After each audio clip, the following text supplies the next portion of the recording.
Previously on 1 Minute Rundown. Look, I'm sorry, Kratos, but really, they were kind of average game. Why are you looking at me like that?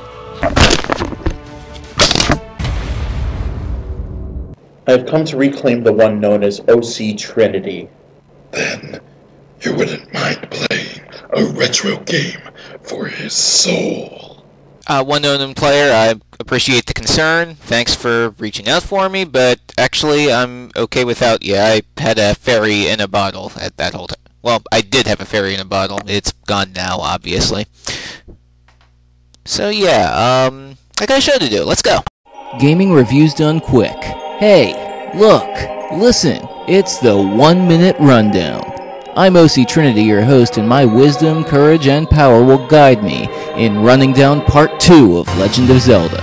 Part 1 was 3 episodes ago, where we covered all of the two-dimensional games. Now we'll look at what happens when they add a third dimension. In general, these games are longer and have more storyline than their two-dimensional counterparts, but the formula hasn't changed that much. Link, the hero, is off on a quest to save a location that may or may not be Hyrule from certain doom, and in order to do so, he'll be collecting some set of artifacts, most of which are found in a temple that contains a new weapon or item and a boss fight. Of the 16 official games in this series, 7 fall into this grouping. Ready? Then let's go. The first of the 3D Zelda games, and probably the most well-known. As the title may suggest, time plays a big factor in it, as you'll start the game as a child, make a sudden jump to adulthood around the 30% mark, and occasionally jump back to young Link as needed, as they do have slightly different skill sets. Aside from the jump in 2 dimensions to 3, it's in line with the games before it, just expanding on everything. More variety in the items, larger worlds, a more immersive storyline, and some concepts and items that wouldn't work nearly as well in 2 dimensions. Honestly, I don't see this as the groundbreaking game everyone else makes it out to be, as a lot of the material in here has been done in a previous Zelda game or in another series altogether, but instead as a game that took the best concepts from everywhere else and found a way to adapt them to 3D to the point that it's probably the old to new style game that got the initial conversion best, and it holds up really well. Perhaps not as well as some of the other games, as the combat does feel a bit limited now, but considering combat really isn't the main focus, it shouldn't stop anyone from enjoying this game. In this game, Link is stuck in a parallel world where the moon's going to crash into the Earth in 3 days, but Link can reset back to the beginning of that 3-day period as often as you'd like. Interestingly, all non-player characters have a specific schedule they'll stick to, and a lot of their quests are time-sensitive. If you've seen the movie Groundhog Day, imagine that in video game form. Perhaps more interesting are the masks. There are 24 to collect, 3 in particular change Link to a different species altogether, and a handful of others provide some other special effect, though it feels like almost all the others you'll use for 1 or 2 specific quests and never have use for again. Now sure, there are a lot of side quests, more so than the main storyline, to the point that I can probably recommend this to fans of Bethesda's games on that alone, but even then a pretty significant number feel like they don't get any immediate reward, and others get annoying because of how time sensitive they can be to finish. Lots of waiting will be involved, not to mention failure on these will probably involve a time reset. But if you're one who doesn't care much about the extra material, it's just an Ocarina of Time rework that's about half as long, a little more difficult, and only sometimes reaches the level of design quality. Let's get one thing out of the way here. The visuals on this, or any other game, are never an acceptable reason for not liking it, and Wind Waker pulls off a cartoon look better than most current-gen games, really. A much more justifiable reason not to like this game, however, is pacing. This game takes place over a huge ocean with islands that take way too long to navigate between them, to the point that the game feels like it would be immensely improved if the world size was reduced by about 25%. Even then, it feels like there are some key points in the game where you do nothing but sail between a few different locations. On the plus side, the combat is much better than the previous games, made even more interesting by using a parry system and the ability to pick up weapons dropped by enemies. That doesn't really extend as much to the boss battles, which haven't changed much, but they don't really need to. And even with that, the game feels too easy thanks to having most enemies deal damage in quarter-heart increments. In the end, what the game does well, it does really well, and what it does poorly, it does terribly. Way too much of a mixed bag here. We interrupt our regularly scheduled review to talk about a gaming topic that if I don't bring up now, I could never compress my thoughts for certain other games in these minute-long reviews, so I will attempt to defend motion control. See, one of the most love it or hate it trends in gaming involves input based not on buttons or on touchscreens, but on physical movement, and usually the Wii is singled out from this. I mean, Wii Sports was the system's breakout hit, and a lot of the Wii's library is similar collections of minigames that rely on similar ideas, and the general opinion is most of them suck. Naturally, the Kinect and the PlayStation Move followed with similar games available, and seems to have a similar revulsion from the traditional gamer market. But let's look back some, because anyone who's visited a decent arcade in the past 10 years should know physical movement in gaming isn't exactly new. For that matter, alternative control isn't exactly new either. Remember when touchscreens became a thing? Sure, people resisted at first until there were enough games that showed off that was actually useful. Or perhaps a better example, remember when games used a mouse to control something other than a cursor? Now the FPS community swears by them. Sure, not everything catches on. I'm pretty sure the Power Glove is an inside joke at this point, so I guess a better question to ask is there some aspect of motion control that can't be replicated by something else? Honestly, I think we've seen enough cases where it'd be difficult to map out traditional controls on these games without overcomplicating it, and the ones that can get away with offering said traditional control, well, they do offer both alternatives. Sure, we can definitely agree on one thing. A lot of the games using lots of motion control are pretty bad, or so I'm told. But that doesn't necessarily make motion control bad in of itself, and hey, if it's still not your thing, it doesn't look like using a regular controller is going anywhere either. Now that having been said, this next review is based on the Wii version of the game. If you want to skip motion control, it's also on GameCube, but otherwise the same thing. Anyway, this game feels like an attempt to copy Ocarina of Time's style without necessarily copying Ocarina of Time directly.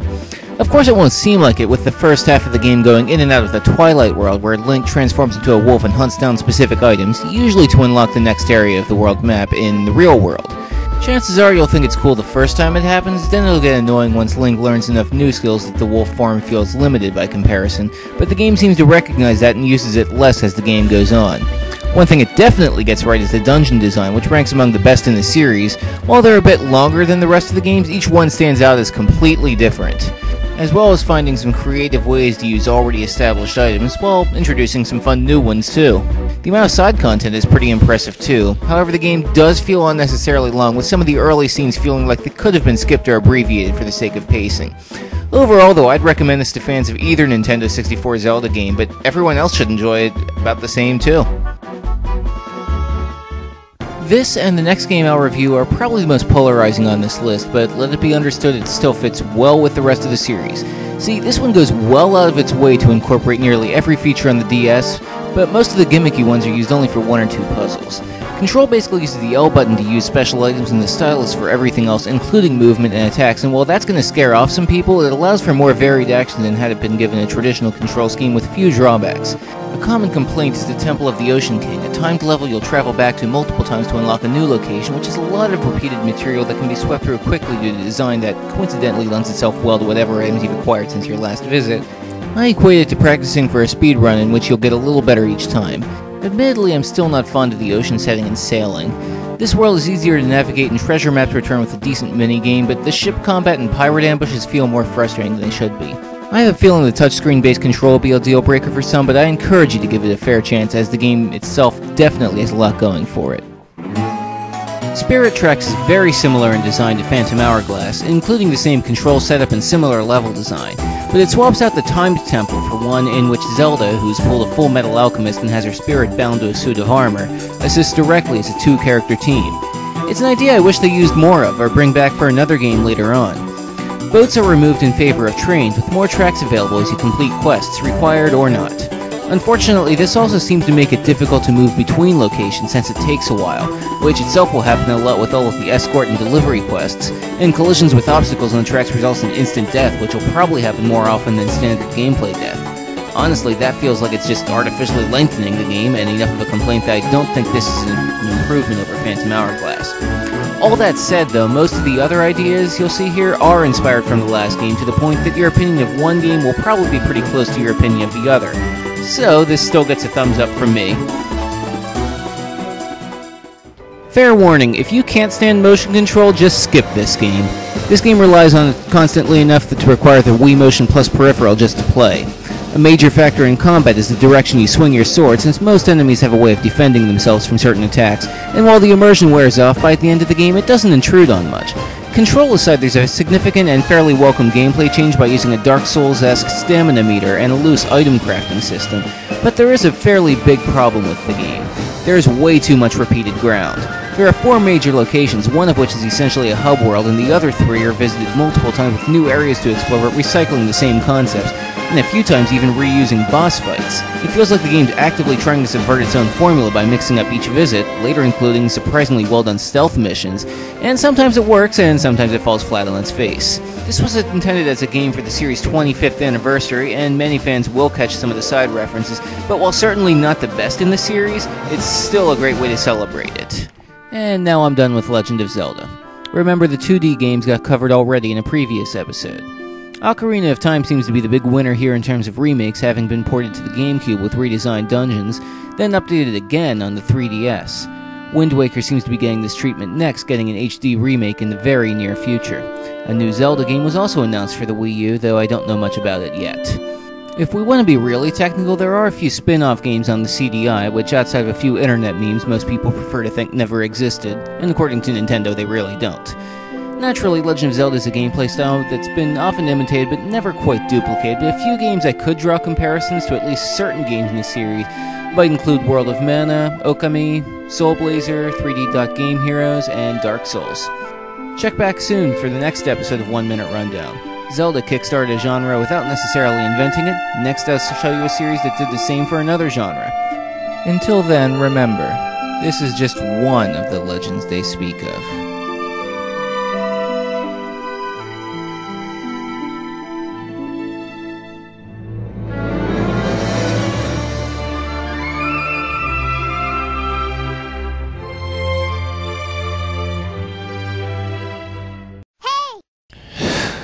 Navi, really? Listen! You know what? No, not dealing with this.